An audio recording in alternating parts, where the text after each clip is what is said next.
Halo pemuda remaja Evata, sudah pada kangen belum kita persekutuan bersama di gereja? Nah, pada saat ini kita akan memulai persekutuan kita dengan memujikan ajaib kau Tuhan.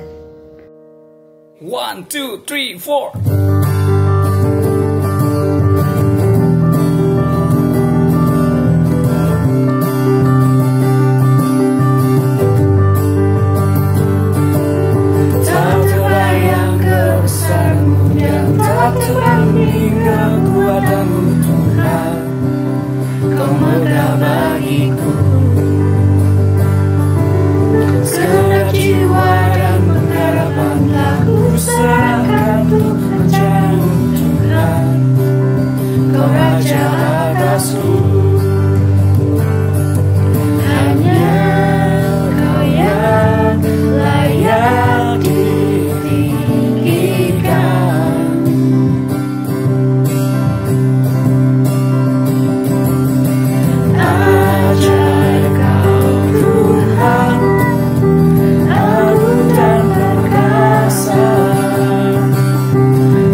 Halo teman-teman pemuda remaja GKT Kanaan Kediri.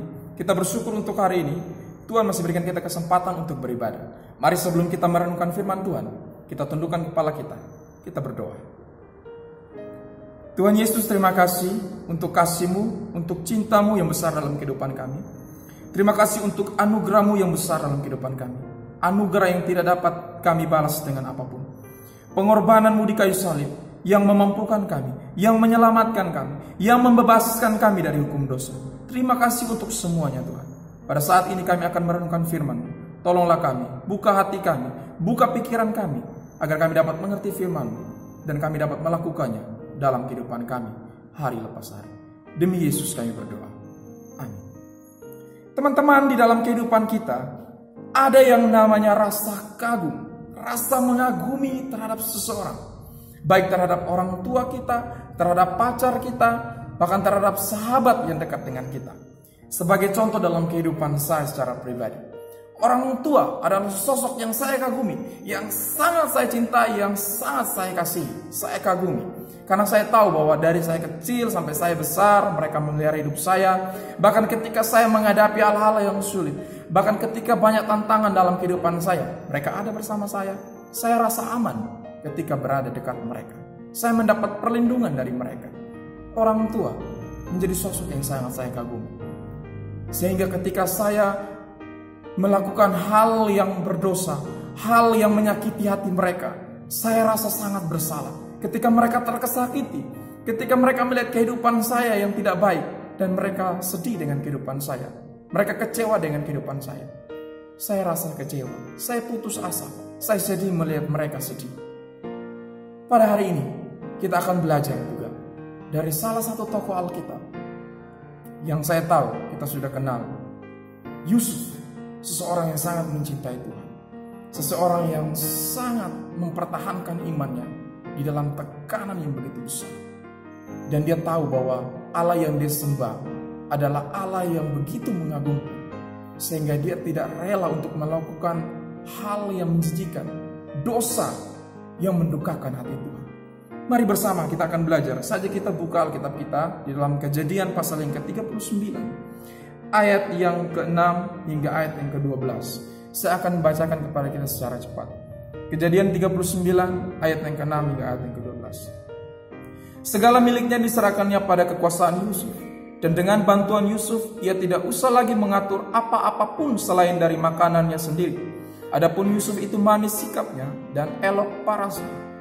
Selang beberapa waktu, istri tuannya memandang Yusuf dengan berahi, lalu katanya, "Marilah tidur dengan aku."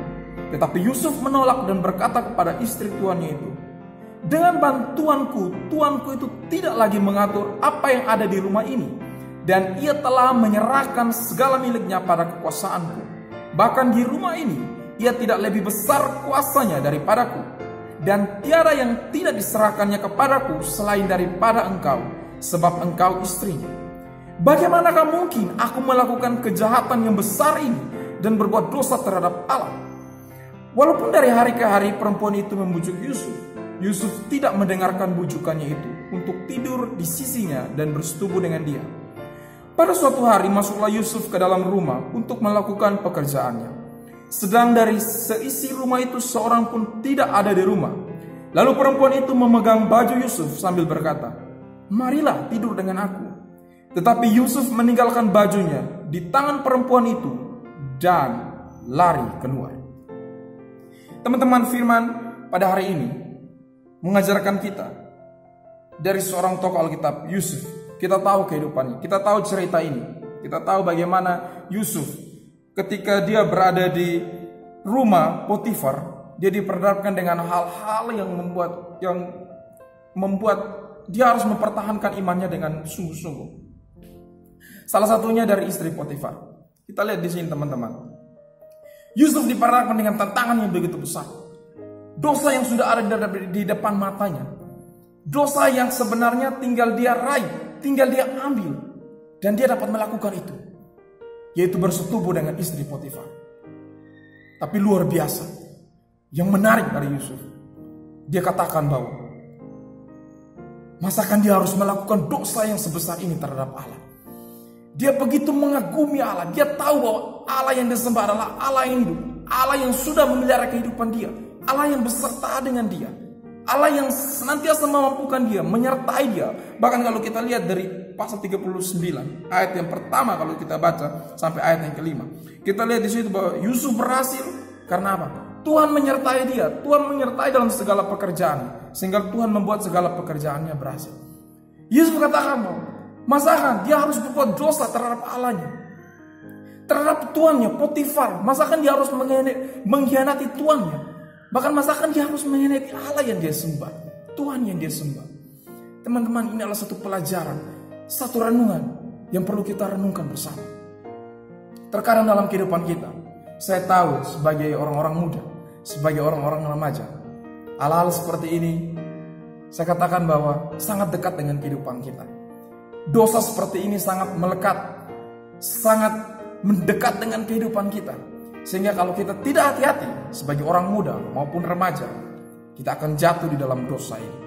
Kita akan mengkhianati Allah, kita akan melakukan dosa yang besar.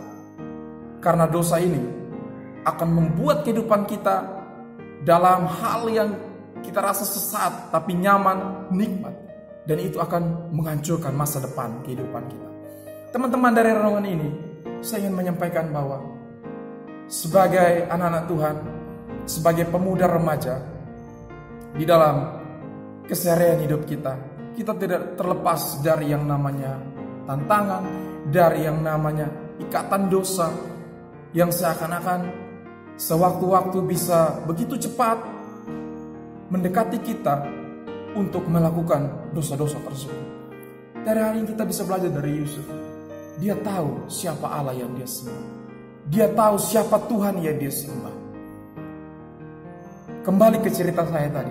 Kalau orang tua saja yang saya kasihi, ketika saya melakukan hal yang menyakiti hati mereka, dan saya rasa bersalah karena saya lihat mereka sedih.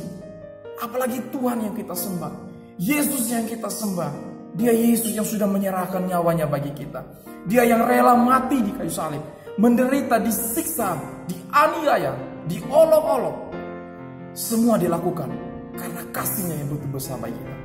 Agar kita diperdamaikan dengan Allah. Hubungan kita yang tadi rusak, kita diperdamaikan dengan Allah lewat pengorbanan Kristus di kayu salib. Mari teman-teman, kita bersama merenungkan kebenaran firman ini. Sebagai orang-orang muda, sebagai remaja, dimanapun Tuhan tempatkan kita, di sekolah kita, di kampus kita, di pekerjaan kita, dimanapun kita berada, apapun yang kita lakukan, tetap mempertahankan iman kita. Tetap sungguh-sungguh ada rasa kagum terhadap Allah. Tetap ada sungguh-sungguh ada rasa kasih, ada rasa cinta yang besar terhadap Allah. Mengagumi Allah yang begitu besar. Sehingga kita tidak gampang dan tidak mudah untuk melakukan dosa. Atau untuk jatuh di dalam dosa. Bahkan dosa yang seringkali sudah kita lakukan berulang kali. Kita memohon pengampunan Tuhan. Meminta dengan sungguh-sungguh agar Tuhan membebaskan kita. Tuhan mengampuni kita. Tuhan memberikan kita kekuatan, memampukan kita untuk tidak melakukan dosa-dosa tersebut.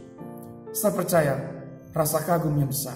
Saya percaya rasa cinta, rasa kasih yang besar terhadap Tuhan kita, terhadap Yesus Kristus ada di dalam diri saya dan juga diri teman-teman. Dalam kehidupan kita semua, sebagai orang-orang muda, sebagai remaja, ketika kita diperhadapkan dengan banyak hal, dengan tantangan, kita melihat betapa agungnya Tuhan kita, betapa besarnya kasih terhadap kita, sehingga tidak mudah untuk kita melakukan dosa, tidak mudah untuk kita jatuh di dalam dosa. Kiranya firman Tuhan pada hari ini memberkati kita, menolong kita, memampukan kita untuk menjalani kehidupan kita sebagai orang-orang muda, sebagai remaja yang takut Tuhan, yang mengasihi Tuhan, sehingga nama Tuhan dikenal, sehingga nama Tuhan dipermuliakan, khususnya bagi mereka, bagi teman-teman kita yang belum percaya kepada Tuhan, sehingga mereka boleh percaya kepada Tuhan. Kiranya Tuhan memberkati kita. Amin. Mari kita berdoa. Ya Tuhan, terima kasih untuk kebenaran firman-Mu bagi kami. Terima kasih untuk renungan yang singkat ini. Kami bersama merenungkan dari kehidupan Yusuf. Ketika dia diperhadapkan dengan dosa, dia tetap mempertahankan imannya. Dia tetap menyembah Tuhan. Dia tetap mengagumi Tuhan. Dia tetap setia, tetap mengasihi, tetap cinta Tuhan. Karena dia tahu siapa Tuhan yang dia sembah. Tuhan yang senantiasa menolong, menyertai dalam setiap perjalanan hidup. Tolonglah kami sebagai pemuda remaja. Dimanapun kami berada, Tuhan tempatkan kami. Kami tetap mempertahankan iman kami. Kami tetap kagum dengan Tuhan. Kami tetap mengasihi Tuhan. Kami tetap mencintai Tuhan dengan sungguh-sungguh. Agar kami tidak gampang atau tidak mudah jatuh atau melakukan dosa. Terima kasih Tuhan. Terima kasih untuk firman-Mu. Terima kasih Yesus. Terima kasih. Kami juga berdoa bagi teman-teman pemuda yang saat ini sedang menulis skripsi. Bahkan mereka yang harus melakukan revisi skripsi yang ada. Hamba berdoa dari tempat ini Tuhan. Tuhan menolong mereka, memberikan mereka kekuatan, berikan mereka hikmat, berikan mereka sukacita. Sehingga tidak mudah untuk mereka hadapi, tapi hamba percaya Tuhan ada bersama dengan mereka. Tuhan memampukan mereka, menolong mereka. Tuhan lancarkan segala sesuatu yang harus mereka lakukan, baik itu revisi yang ada, agar skripsi mereka boleh selesai dengan baik. Terima kasih Tuhan, setiap pemuda remaja juga yang dalam pergumulan, persoalan apapun itu Tuhan, hamba berdoa, Tuhan kiranya menolong mereka. Tuhan kiranya belas kasihan turun atas kehidupan mereka. Terima kasih Tuhan, terima kasih. Ini doa kami, ucapan syukur kami, demi Yesus kami berdoa. Amin. And my source of hope